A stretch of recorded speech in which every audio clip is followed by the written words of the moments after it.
Es tradicional la visión cainita que tenemos los españoles de nosotros mismos, más aún cuando se habla de la última guerra civil que padecimos en el pasado siglo. Hace ya casi 90 años de aquel enfrentamiento, aunque algunos no están dispuestos a dejarlo para el mero estudio histórico, simplemente por la rentabilidad que hasta hoy recolectan de mil maneras los impulsores de las dos Españas. Desde mi punto de vista, al igual que hoy, es la tercera España la más importante, la que sufre a las otras dos, y desgraciadamente la que menos se tiene en cuenta. Hace tiempo, un amigo me contó una luctuosa historia de un familiar que bien puede representar a esa tercera España. Esta historia nos habla de un hombre que vivía aislado, en una sierra lejos de cualquier población, donde trataba de sobrevivir en esa dura posguerra, del ganado, sus cultivos y la caza. Por la zona se emboscaba un huido, que seguramente no llegara al grado de maquis, ya que estas eran partidas de guerrillas dirigidas por el Partido Comunista, sino que simplemente era alguien involucrado en la contienda a quien buscaban las autoridades. Si la vida para una persona normal era difícil, habría que pensar cómo sería la de un fugitivo, que hizo del robo y del amedrentamiento a los viajeros y habitantes de los terrenos más inhóspitos su modus vivendi. Una de las víctimas habituales era el pacífico señor del que hablamos en un principio, que sufría al mismo tiempo la presión de la sentencia a muerte por parte del prófugo si se negaba a ayudarle y también de los representantes de la ley, si le sorprendían ayudando de algún modo al malhechor. Como podemos imaginar, esa sentencia en este representante de la tercera España, sin importar por parte de quién fuera firmada, al final se cumplió. Ucrania, en lengua eslava, significa territorio de la frontera. Podemos imaginar con esa denominación el concepto que a lo largo del tiempo han tenido sus vecinos de esa tierra. Geográficamente es un país cuya superficie dibuja en casi su totalidad una llanura. Esto ha favorecido la continua penetración de estados limítrofes, algo que no ayuda demasiado a crear una frontera nacional nítida y que más o menos ha sido determinada por los ríos que recorren la zona. Vikingos, mongoles, Polonia, Lituania, el Imperio Austrohúngaro, tártaros, otomanos, cosacos o rusos han estampado su impronta en esa región.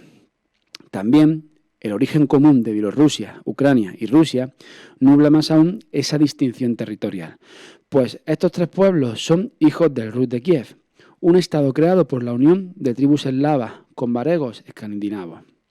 Haciendo un paralelismo de andar por casa, podemos tomar por ejemplo la península ibérica. El origen de lo que serán Portugal y más tarde España es el mismo a grandes rasgos. Se encuentra en la Reconquista contra la invasión musulmana de lo que fue el reino visigodo. Y ese hermanamiento con sus más y sus menos llega hasta hoy día. Aunque en nuestro caso las fronteras y guerras quedaron zanjadas ya atrás en el tiempo. El devenir histórico de lo que hoy es Ucrania perfiló un territorio con dos almas, una más volcada hacia Europa Occidental y otra que mira hacia Rusia. Cuando los medios de comunicación hablan genéricamente de los ucranianos, lo hacen como si se tratara de un pueblo homogéneo y de opinión unánime, algo que para nada refleja la realidad. Esta diferencia ha sido patente y cada vez más aguda en los últimos tiempos. Si hacemos memoria, se mostraba claramente esa diferencia durante las reñidas elecciones presidenciales entre prooccidentales y prorrusos. Y esos contrastes, que eran propios de los ucranianos sin hacer sangre de ellos, finalmente fueron azuzados y aprovechados por dos cobardes imperios, dos cobardes actores acostumbrados a hacer guerras de debilitamiento en territorio ajeno y que quieren demostrar al mundo quién mea más lejos, salpicando a un pueblo que padece, como el familiar de mi amigo, la presión de saberse víctima de los dos fuegos, haga lo que haga. Muy buenos días, otro miércoles más estamos con ustedes. Esto es El Mundo a las 8, yo soy Mario Marto y como siempre me acompaña aquí nuestro compañero Tomás Pérez. ¿Qué tal? Muy buenos días. Buenos días, ¿qué tal? ¿Qué tal? Bueno, ¿qué tal la semana? Pues bien, una semana de que parece esto febrero es loco, con frío, con calor, pero bueno, es bueno que siga lloviendo y nada. Pues seguimos en guerra, continúa la guerra, la invasión de Rusia a Ucrania y bueno, como hemos visto en este editorial, queríamos hacer un homenaje a la población ucraniana que está padeciendo pues eso, estar entre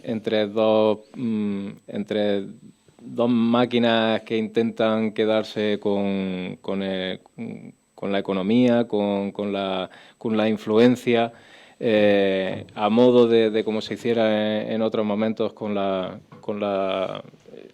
los años del telón de acero, pues intentan hacerse pues con esas partes del mundo y la guerra la hacen fuera de su zona, la hacen en su zona de influencia. Ya la hicieron en Irak, ya la hicieron en Irán, ya la hicieron en Afganistán. De Afganistán pues salió por piernas el señor Biden y ahora parece pues que está sacando pecho, lo que está ganando mucho económicamente gracias a eso, al tema del gas y eso. De hecho, estaba buscando, perdona, una declaración, porque el secretario de Defensa y, bueno, dos altos representantes del gobierno de Estados Unidos han estado en Kiev, pues creo que ayer y hoy.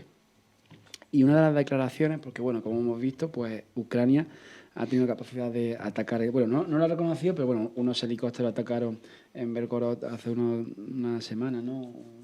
Unas zonas militares, sí. Han saboteado varios sitios también en Moscú, en distintos puntos de Rusia, también en Moscú. Luego un misil Tokajau ha llegado ayer, ¿no? A unos depósitos de petróleo, que por cierto son los que suministran petróleo a Occidente del territorio ucraniano.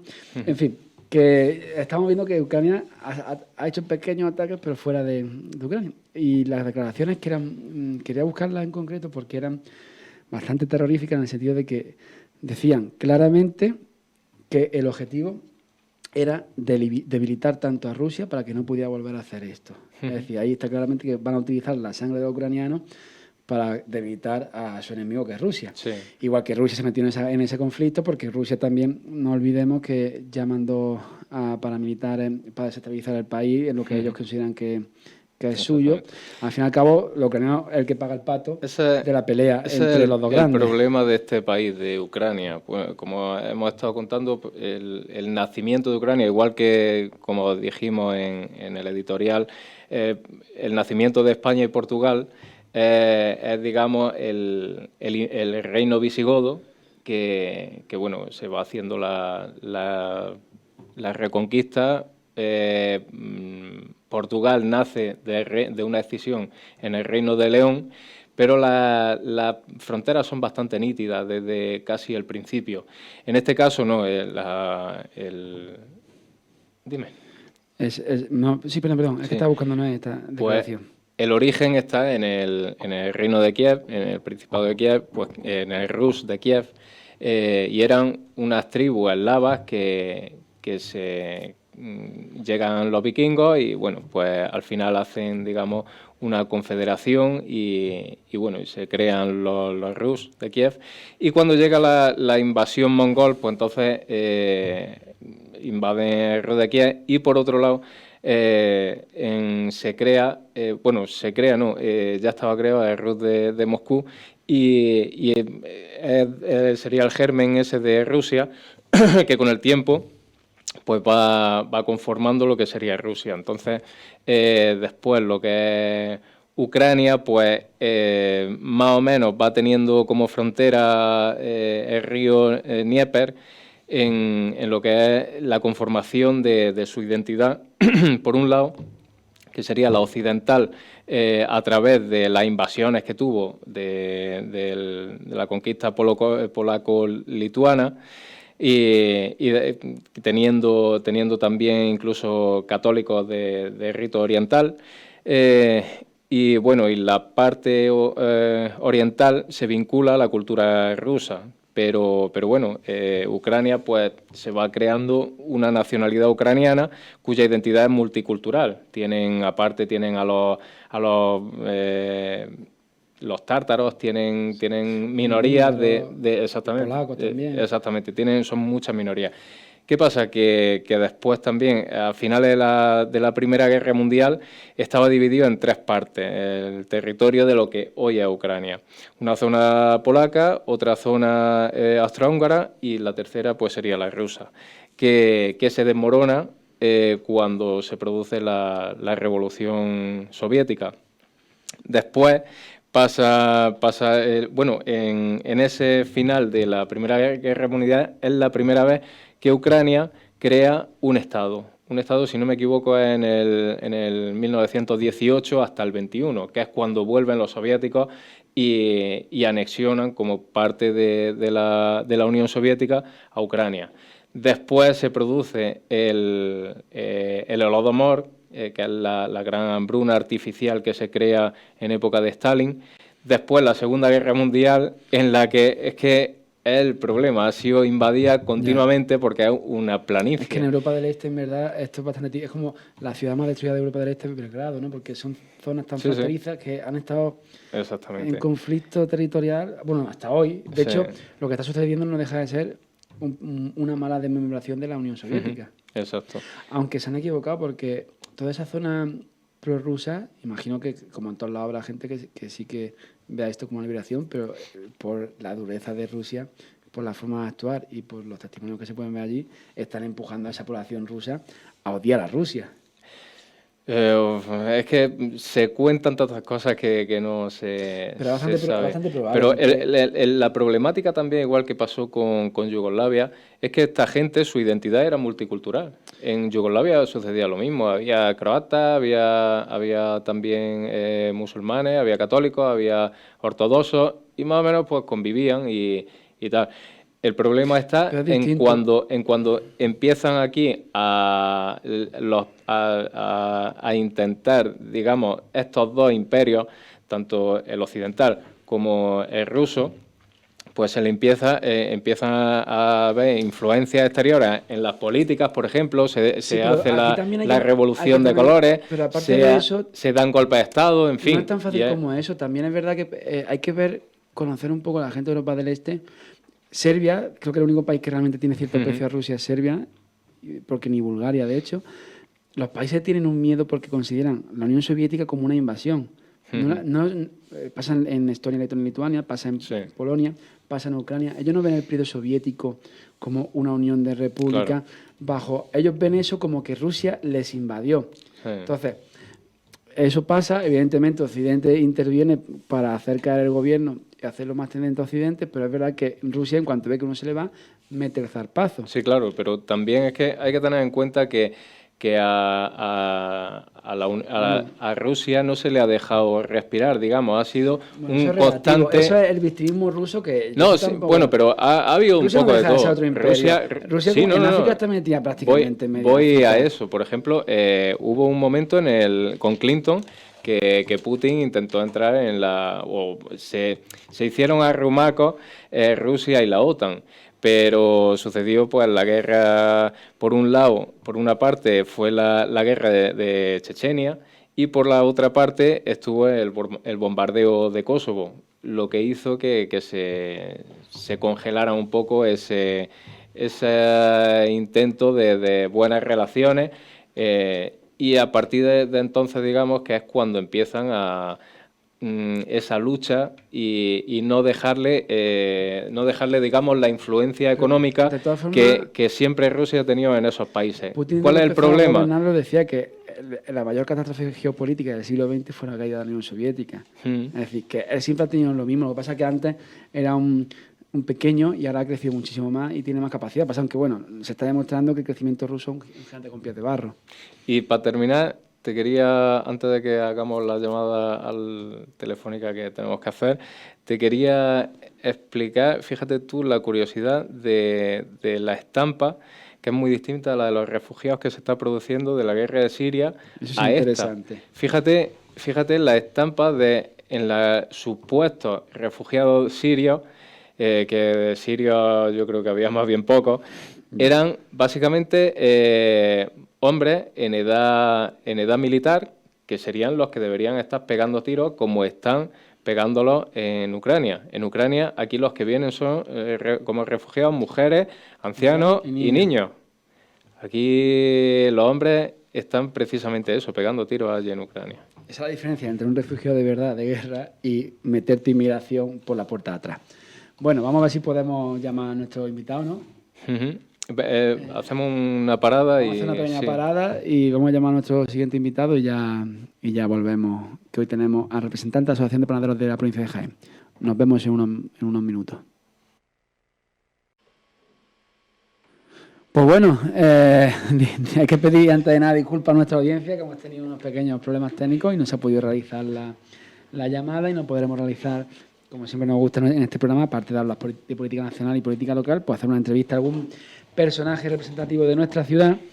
Y hoy teníamos de invitado a José Antonio García, de la Asociación Provincial de Fabricantes y Expendedores de Pan de la provincia de Jaén, que por desgracia no podrá acompañarnos esta mañana, pero bueno, esperemos que en un futuro pueda estar con nosotros. Nos podría haber contado cosas muy interesantes porque la verdad es que la están pasando canutas la gente del pan, porque es que ya no solo es los costes de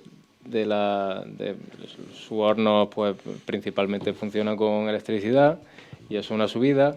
Los huevos también han subido porque han subido los piensos, han subido el azúcar, ha subido la harina. La harina el año que viene veremos a los precios que está porque el trigo en Europa suele venir de Ucrania precisamente. Y si estás pegando tiros, no estás cultivando.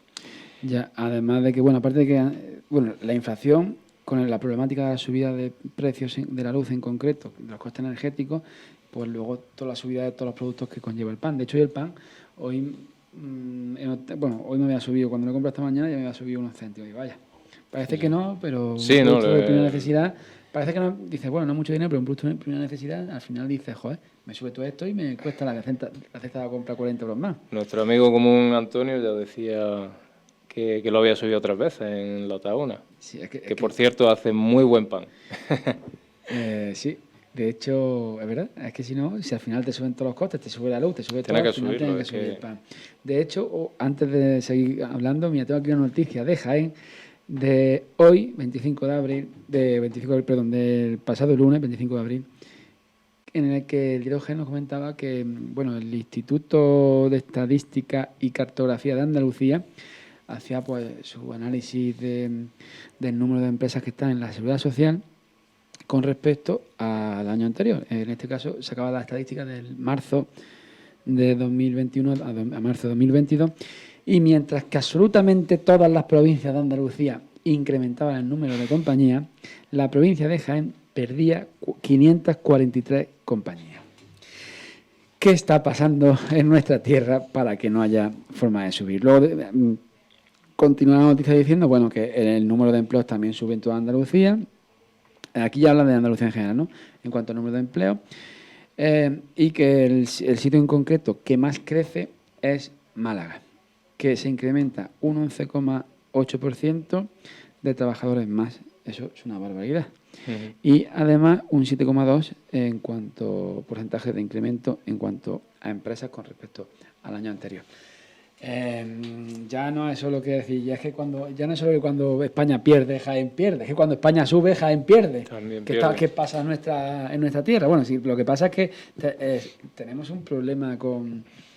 Es decir, nuestra principal fuente de riqueza es también nuestra principal... y la agricultura. Ahora la agricultura. Es también nuestra principal fuente de pobreza, por desgracia. Sí. ¿Cómo conseguimos tener casi un monopolio absoluto en el mundo de producción de aceite? Y tenemos eso y no somos capaces de sacarle rentabilidad. La comercialización llegamos muy tarde, se hace de aquella manera y bueno, gran parte del problema es precisamente de los agricultores también. Y bueno... No sé, el problema está en la venta, eso es evidente. Sí. El problema está en la venta. Dejamos a los italianos que lo vendieran y nosotros simplemente llevarlo a la cooperativa y bueno... Y así nos luce el pelo. Y Málaga crece, que no sé si he escuchado, que Málaga es realmente quien está tirando ahora mismo del carro en nuestra comunidad. En nuestra región. No sé si conoces el proyecto de Málaga, rollo, en plan como la Silicon Valley, pero en Málaga. Uh-huh. Con las empresas tecnológicas que implantaron, bueno, es verdad que esto ya lleva bastante tiempo allí en Málaga, que no es nada, que no es... Sí, ahora lo que pasa es que ahora empieza a dar su fruto y empieza a ser el el motor económico de Andalucía. Estoy esperando a ver si me carga el enlace, que aquí parece que hoy no nos va ni el teléfono ni nos va el internet, macho.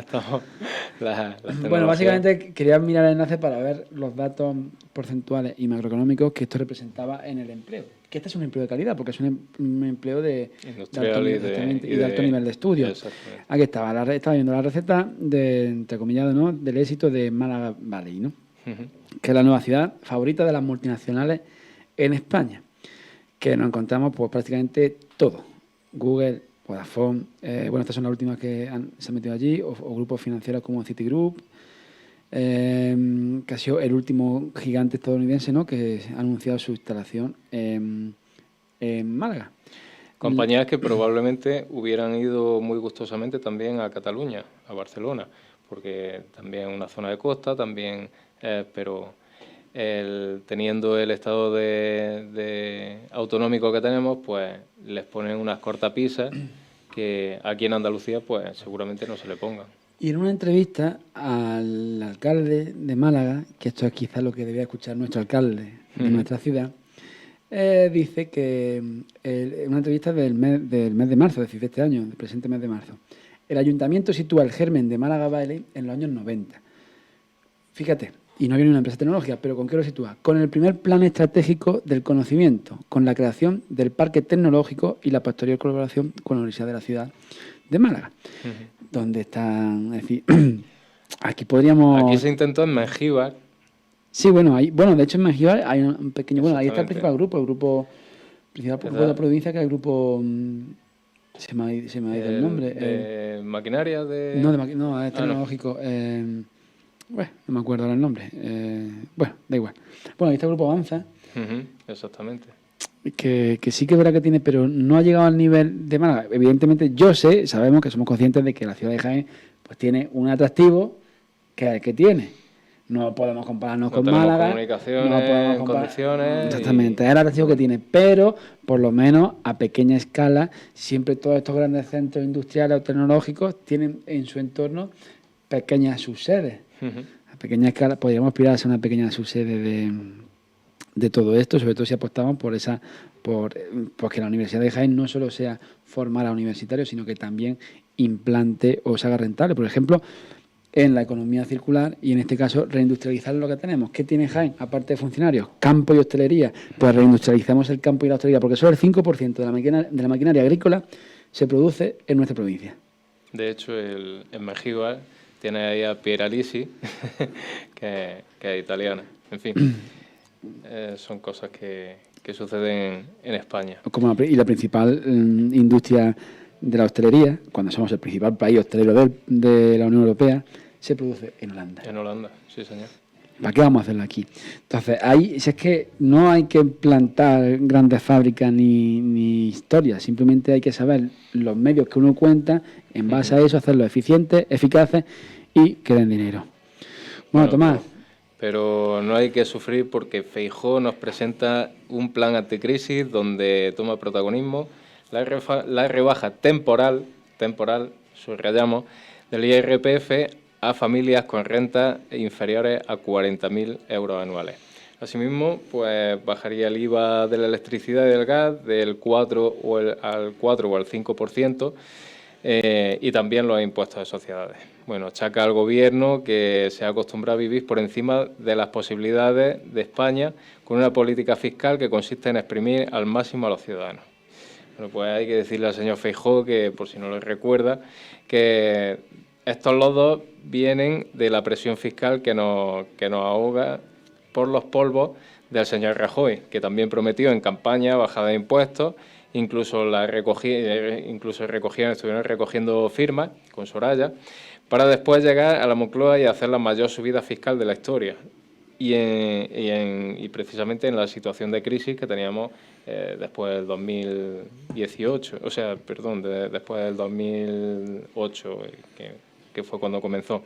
No hizo recorte alguno en gastos superfluos, eso decía que nada, y comenzó a tirar de deuda, que es lo que está haciendo el actual Gobierno. Y Y bueno, pues a quien acusaban en aquella época de vivir por encima de las posibilidades, no sé si lo recordara, era a los españoles. Sí, me acuerdo, sí que me O acuerdo. sea, nos refresca esa frase que encima Feijóo... Y bueno, después también el gran problema del empobrecimiento no son precisamente los impuestos directos, que los impuestos directos, como sabes, pues son progresivos. En el caso de los indirectos, como son los del IVA, que los paga igualmente el millonario como el currito de a pie.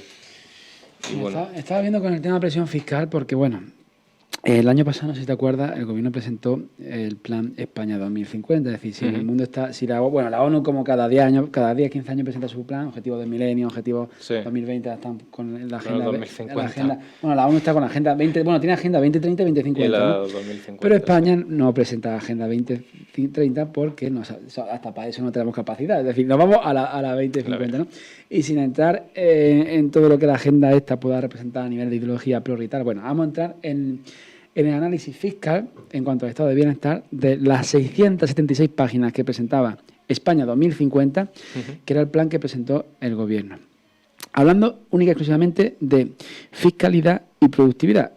Bueno, aquí hay que reconocer una cosa, han sido capaces de saber la importancia de que para subir la presión fiscal hace falta también aumentar la productividad, porque si no, no tiene sentido subir los impuestos. Por lo menos no lo han hecho bien. Bueno, sí, que habla que, bueno, que eso, que para aumentar el estado de bienestar, reducir la desigualdad, en fin, hace falta, bueno, todas las parafernalia que te dedican en todas esas páginas, pero bueno, aquí viene lo más grave, que si esto fuera acompañado de un aumento de la productividad real, de un cambio de modelo productivo en nuestro país y de una subida de salario acorde, pues yo creo que nadie se pondría a esto. El problema es que aquí nos ahogan fiscalmente, pero tampoco vemos que se nos incremente el nivel de vida.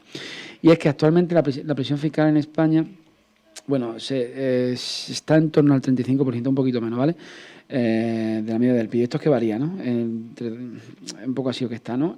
Para el 2030 lo quieren subir al 37%, al 40% en 2040 y al 43% en 2050, igualando la presión fiscal de España al resto de países de la zona euro que tienen un mayor nivel de vida. Bueno, ¿vale? Si me sube la presión fiscal, súbeme también las condiciones, nivel de vida, condiciones de vida, es decir, las condiciones de vida y el estado de bienestar. Bien. Y aquí hacen un análisis, bueno, esto es la noticia, el gobierno no lo hace, porque aquí se hablaba, por ejemplo, del impuesto sobre la renta, que nos habla, bueno, de que sí, que hay que subirlo, hay que subir los tipos, ¿no?, y las bases, pero que para ello hay que aumentar la productividad, no sé qué, y hay que adaptarlo al cambio tecnológico. Pues mira, una forma muy fácil de, sin tener que asociarse esto, por ejemplo, a día de hoy apenas están grabados la presión fiscal sobre las rentas no productivas asociadas al cambio tecnológico, aquellas derivadas del ejercicio del poder de mercado por parte de las plataformas digitales. Pues mira, ahí se pueden subir los impuestos sin tener que subírselos al pobretico que está 12 horas de sol a sol trabajando de camarero, porque es lo que por desgracia hay en este país. Por ejemplo, o el impuesto de sociedades, que el impuesto de sociedades, si tú lo analizas, dice, porque salvo algunos tipos de impuestos, creo que es lo de la seguridad social, realmente si comparas los impuestos, el IRPF, el impuesto de sociedades, el de sucesiones y donaciones y patrimonio, no están tan por debajo de la zona euro como nos pensamos. Lo que pasa es que luego es verdad que se reduce con los beneficios fiscales y tal, pero que no es tan por debajo como nos pensamos. Pero en el impuesto de sociedades, siempre, aquí está el problema, siempre nos empeñamos en encargar a los más pequeños, es decir, a los menos productivos. En cambio, los grandes, entre que tienen la capacidad de dar saltos fiscales y que encima le da exenciones, pero claro, no es lo mismo a una empresa que tiene un trabajador que a una que tiene 10.000, pues tiene más poder de negociación con el gobierno, y ahí está el problema. Y si a eso le sumamos que la evasión fiscal, que creo que ronda los 40.000 millones de euros, según Hacienda, según el sindicato que es sano, de técnicos y agentes de Hacienda, tenía que comprobarlo. No sé si las cifras son 40.000 o un poquito más. Bueno, el 90% se produce en las grandes empresas. Claro. El 10% en pequeñas. Pero si tú miras la composición del Ministerio de Hacienda, la cantidad de agentes técnicos e inspectores dedicados a la inspección de las grandes empresas no es acorde al porcentaje de evasión de impuestos, vamos, de economía sumergida, con respecto a de las pequeñas, sí, a las pequeñas y medianas empresas. Y te dirán, porque todo tiene su justificación. Te dirán, no, hombre, es que en la comparativa de las grandes empresas que hay, que no son tantas en comparación con las pymes, que son muchas más, pues hace falta mucho más agentes. Digo, pues, si eso fuera así, se debería de recaudar y conseguir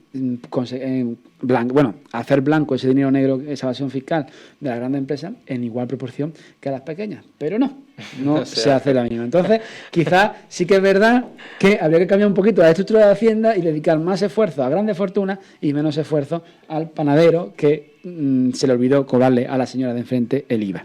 O que esas grandes fortunas, igual que sucede en Francia, que inviertan en el país. Es decir, por ejemplo, en Francia existe también una especie de ley de SICAP en la que se le da una tributación más beneficiosa a estos grandes empresas, y a cambio tienen que invertir en el país. Es decir, aquí en España no, en España tributan al 1%, pero no se le exige ningún tipo de tributación en el país. Después también, por otra parte, pues el ajuste en el IRPF se debería hacer también en base a la inflación. Algunas veces lo que es los tramos se deberían ajustar en eso, porque tú puedes ganar 1.500 euros o lo que sea, pero si tú estás gastando muchísimo más, sigues estando en ese tramo, en el tramo al que perteneces, o bajas de tramo. Eso también es interesante.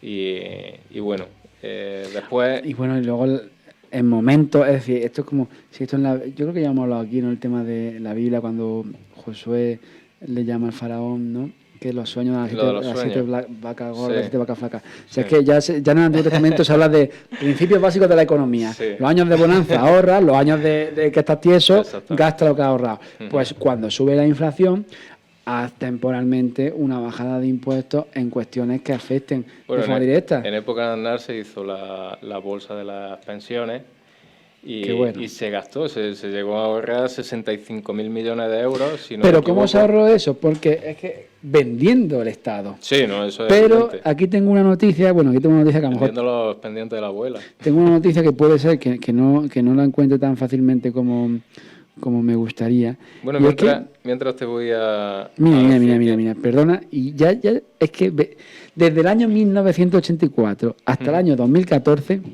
se dieron 120 procesos de privatización de empresas públicas en España. El Estado ingresó con esos 120 procesos 45.000 millones por todas ellas. Casi fue como se hizo ese, entre comillas, milagro económico, que básicamente fue vender hasta los ladrillos de tu casa. Bien, interesante este detalle que viene ahora. Los dividendos repartidos entre los accionistas privados de solo 5 de esas compañías entre el año 2011 y 2020... ¿A cuánto crees que ascienden? No lo sé. A 59.700 millones. Sí. Es decir, solo 5 de esas compañías, de esas 120 que se privatizaron, ya en un periodo mucho más corto, es decir, de 2011 a 2020, de 9 años, en lugar de 20 años, dio más beneficio que el que conseguimos por vender. Entonces, eso de que eran empresas que no eran rentables, tururú. Y ahí está el problema del país, que no generamos ingresos. ¿Cómo vamos a generar ingresos aparte, si no tenemos riqueza? Aparte también en los impuestos, ¿para qué? Aquí, por ejemplo, en España, mira, se están alcanzando récords de ingresos fiscales, pero Sánchez, ¿para qué lo quiere? Pues mira, fíjate que entre el pago para los funcionarios y los jubilados, es un monto de 300.000 millones de euros lo que se tiene que adquirir. Entonces, Sánchez lo que necesita es dinero líquido, porque en junio me parece que se acaba el grifo de Europa, de la compra de deuda española, y entonces pues necesita pues como mínimo 300.000 millones de euros para hacer promesas. Para prometer, por un lado, subidas de sueldos a los funcionarios y, por otro, también que se ajuste las pensiones a la subida de la vida. Es que el problema... Entonces, un segundillo, El año pasado le salió bien la cosa de la subida en las jubilaciones. ¿Por qué? Porque la inflación comenzó en el último trimestre del año pasado. Pero este año ha comenzado ya con la subida de la inflación y no se prevé que vaya a bajar. Entonces, mucho tendrían que bajar los precios para que le salgan bien las cuentas y pueda tirar de eso. El problema es que también tenemos un Estado que es elefantiásico y A ver, es verdad que se gastan pues que una cantidad de dinero. realmente sí que es necesario el gasto, bueno, todo el tema que hay de presupuesto, si lo ves, sí que bastante, vamos a decir, que no se puede reducir. Lo que pasa que es verdad que las partidas ideológicas, las duplicidades, de hecho, que ahora no tengo los datos encima de la mesa, tenía que haberlo mirado bien. Hablaban de 60.000 millones que Mira, 40.000 millones es que lo tengo, pero no puedo acceder ahora mismo a ello. Sí. Hace, en plan, 40.000 millones de euros en evasión fiscal, más eso, 60.000, ¿no? 60.000 No recuerdo cuánto era la cifra, pero más 60.000 volátiles. de facturas injustificadas, subvenciones, Sí. es decir, de ciertas cosas que, bueno, te pueden decir, pero es que, claro, si das dinero a una asociación y lo gastas en alquilar a un local, se está generando dinero. Sí, es verdad, pero también puedes invertir eso, más que en generar el dinero para que se alquile un local, que se genere dinero productivo, que se invierta en economía productiva. Una cosa muy sencilla, por ejemplo, industria, lo que estaba diciendo, industria, por ejemplo, de fabricación de temas de cocina para los bares, para los restaurantes y eso, que se haga eso. Ese dinero que se invierte por el Estado se podría hacer una cooperativa que posteriormente las personas que están trabajando en esa cooperativa lo van devolviendo poco a poco al hecho, Estado. Algún día habría que hablar Sería una forma de crear riqueza. Habría que hablar algún día de una cosa muy interesante, que es la empresa que hablábamos el otro día, de lo que te comentaba, de esta, Mi Móvil. La Huawei. Exactamente. Huawei. Que es de los trabajadores. Sí, me contaste. Es de los trabajadores. Pero me imagino que también tendrá que ver el Estado, ¿no? Hombre, Sí, no, el Estado no tiene participación en esa empresa. Pues de hecho, el Estado chino. Hombre, imagino que lo habrá fomentado eso. El Estado chino, que indirectamente apoya a Rusia, esta empresa le está haciendo boicot a Rusia. Sí, ahí se demuestra que el Estado chino no tiene la influencia. Estaba buscando los datos, a ver si los encuentro, de esto en concreto, que hemos hablado de la evasión, tanto de la evasión fiscal como del dinero que se malinvierte por parte del Estado, que es que ahí está.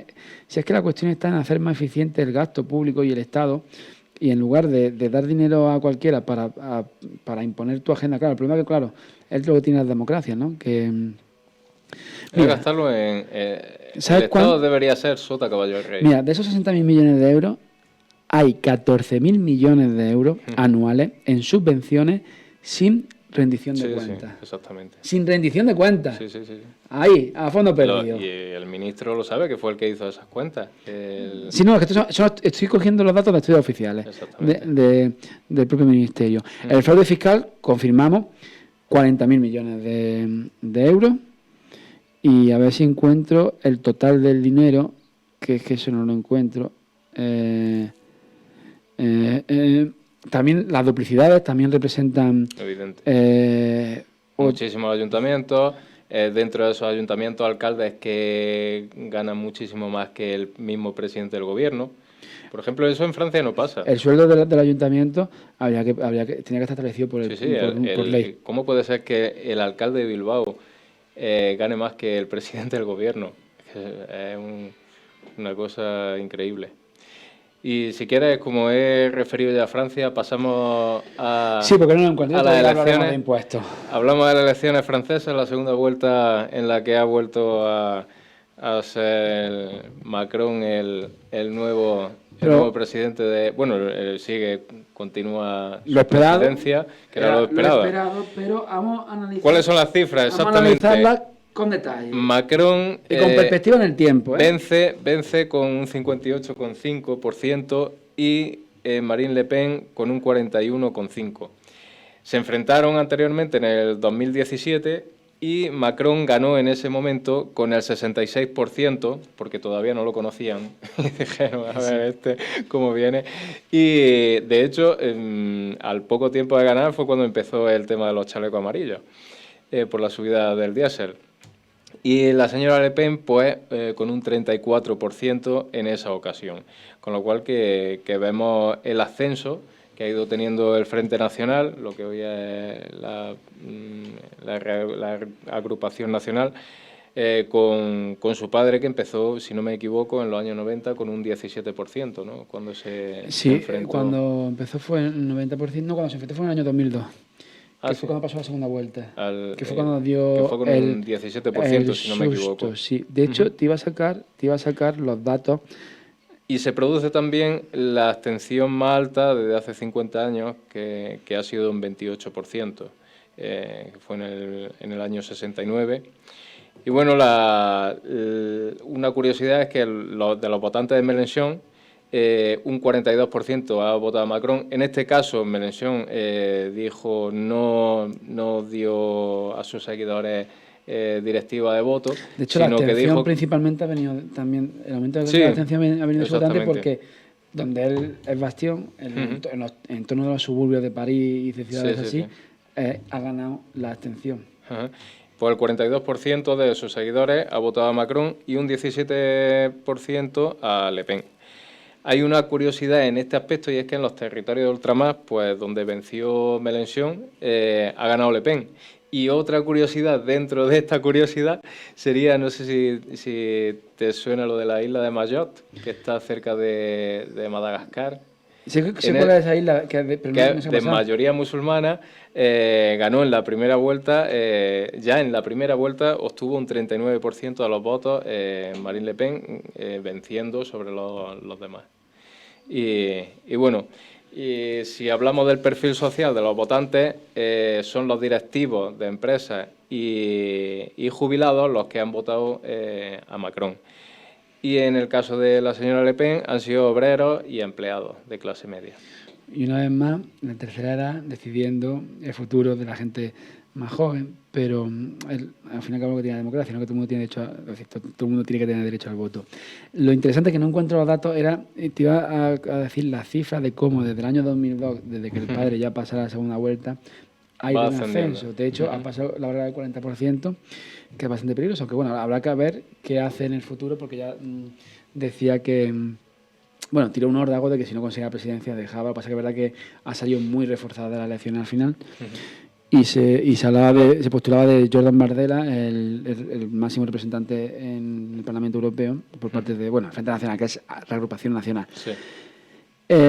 Como dato curioso, en zonas que obtendrían diputados representantes en la Asamblea Nacional, a diferencia de las anteriores elecciones en las cuales solo ganaban 3 pequeñas zonas exmineras y exindustriales del entorno de París, en plan el norte, pegando a Holanda y tal, ahora el mapa se ha coloreado muchísimo más del color azul, tanto en la costa, en Marsella, en la Cataluña buena, como dicen algunos, decir. Sí.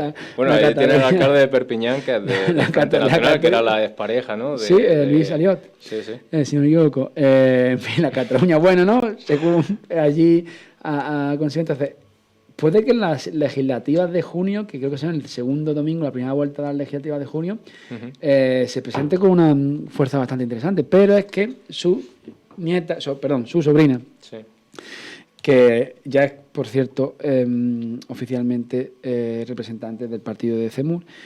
Su sobrina, que te voy a buscar también los datos. Bueno, ella fue la primera diputada, ¿no? La más joven de las diputadas. Su sobrina, que quiere apostar por esa unión frente a Macron y frente a Mélenchon, esa unión de patriotas con Philippot, con CEMUR. Es bastante complicado porque, ¿en qué momento tu partido, que ni siquiera, es decir, que se ha quedado en una cifra que de lo que aspiraba al principio, muy pequeña, a decirle al Frente Nacional de vamos a hacer una coalición de tú a tú? Eso tendrá que liderarlo el Frente Nacional. Y después también, pero es verdad que si se uniera la encuesta le darían 148 diputados. Hombre, en la legislativa sí puede ser posible. Lo que pasa es que también el posicionamiento económico Es totalmente distinto. El liberal de tradición Jean-Marie Le Pen, digamos, que era muy reaganista. Hasta Jean-Marie tuvo esa época, Sí. pero cuando cayó el muro de la Unión Soviética, que empezó el acercamiento a Saddam Hussein, a los serbios, a algunas facciones del Líbano, a partir de ahí empezó a hacer ese cambio. Ya no era tan... Claro, antes del muro de Berlín es que la política era distinta a la caída del bloque soviético. Y actualmente, pues, Marine Le Pen pues, está haciendo una política más social. De hecho, como hemos estado diciendo, son los obreros y pequeños empleados son los que se llevan el voto. De hecho, hay muchísimos antiguos votantes comunistas que ante la deriva de la izquierda mundial que está llevando hacia unos derroteros que no tienen que ver con el tema social ni del trabajo, y pues lo están dejando a un lado, se están yendo a otra historia. Lo interesante de Francia es que ahí se está viendo lo que es el futuro de este país. El bloque, el eje, es verdad que aquí tenemos un componente histórico un poquito más complejo que allí. El bloque, el eje izquierda-derecha está roto. Te encuentras gente de izquierda y derecha votando a Macron, de la burguesía, y te encuentras gente de izquierda y derecha votando a Le Pen, de empleados y obreros. Es decir, el eje está roto. Ahora el eje es la élite, sí, o esa Francia neoliberal dentro de la globalización, o la Francia más nacional, más social, o el pueblo. Es decir, ahí sí que hay ahora se ha roto eso. Incluso inmigrantes que están votando a Le Pen. Inmigrantes que se siente parte de la identidad cultural francesa, porque es que, aunque Francia tiene un problema con la inmigración terrible, pero hay inmigrantes que están asimilados por la cultura francesa. Exactamente. Y ya la última curiosidad que te voy a contar de estas elecciones es que un 14% de los electores franceses preveían una manipulación del resultado de los comicios.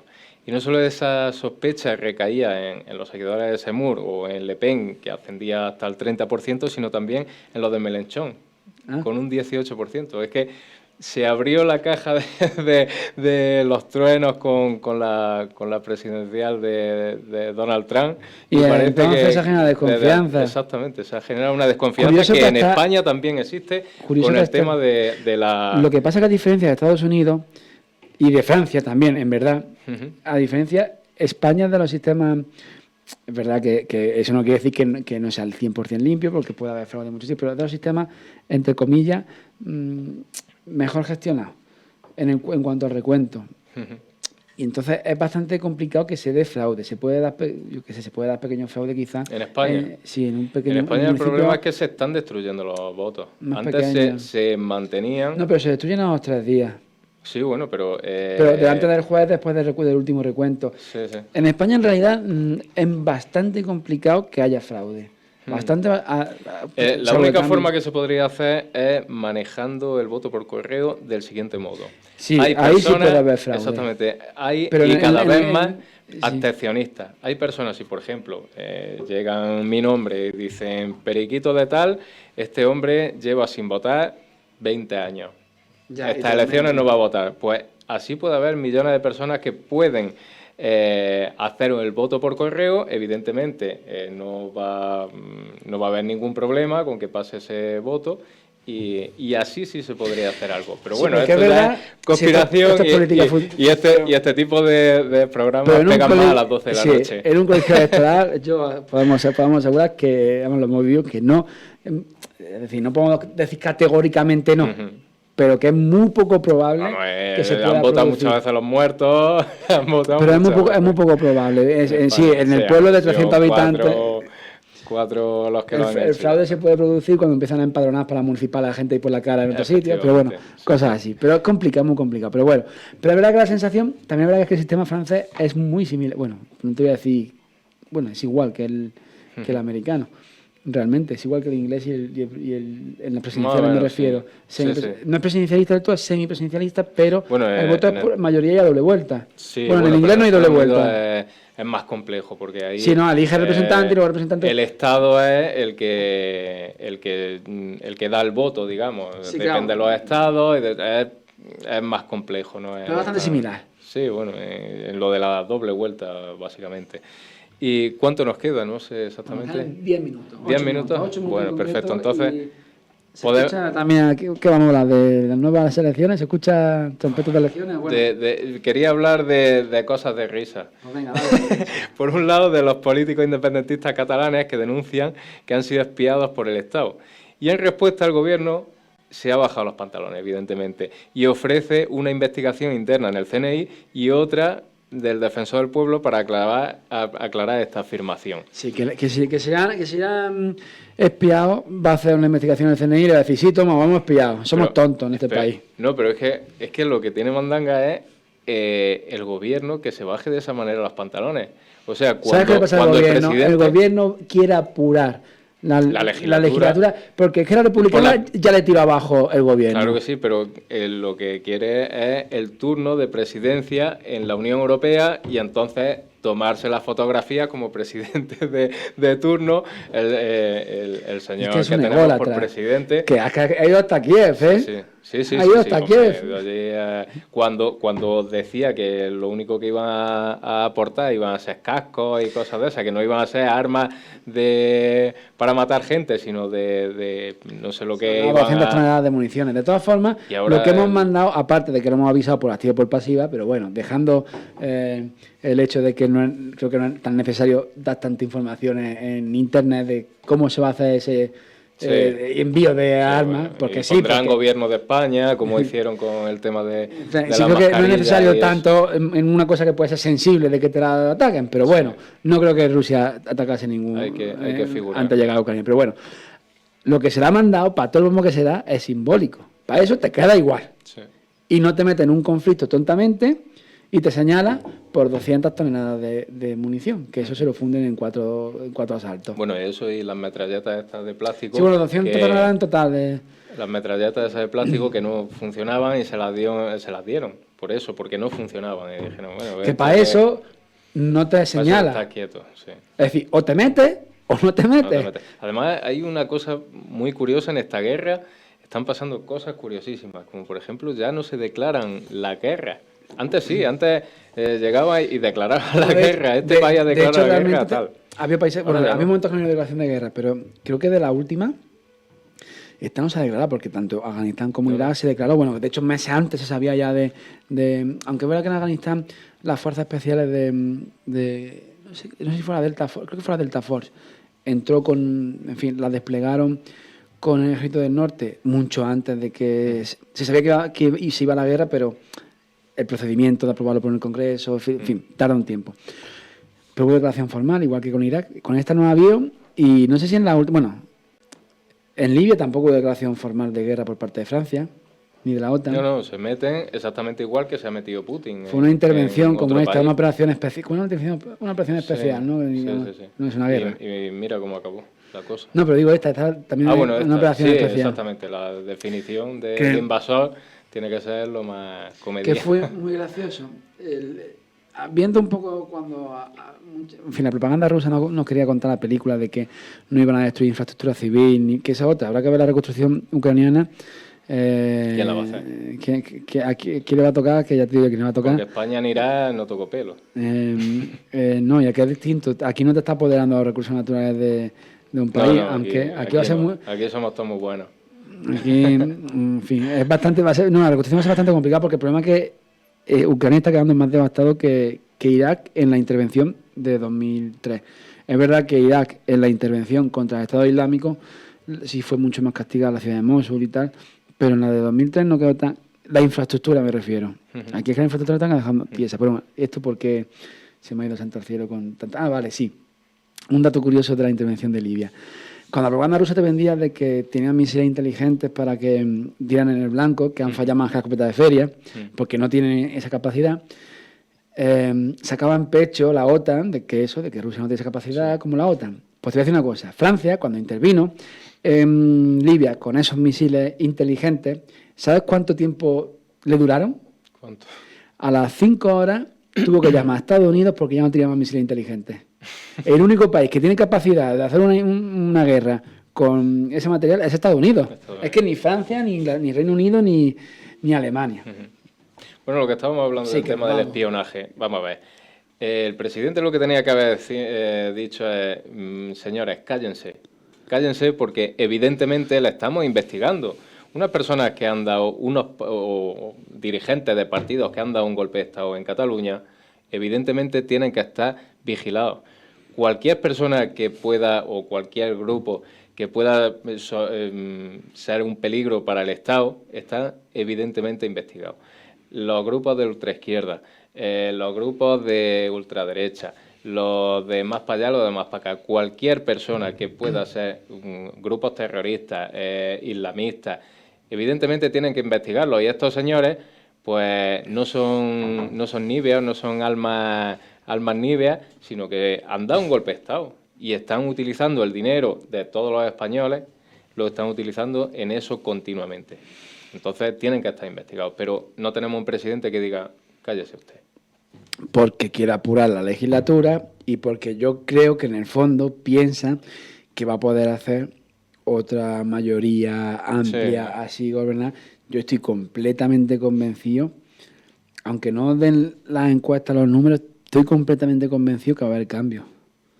Porque se ha visto en Castilla-La Mancha y se va a ver en la tierra socialista Sí. por excelencia, que es No, y Andalucía. además ahora se está viendo que Vox no tiene un suelo, porque se ha ¿Sabe? visto en las Pero ¿sabes por qué? elecciones madrileñas.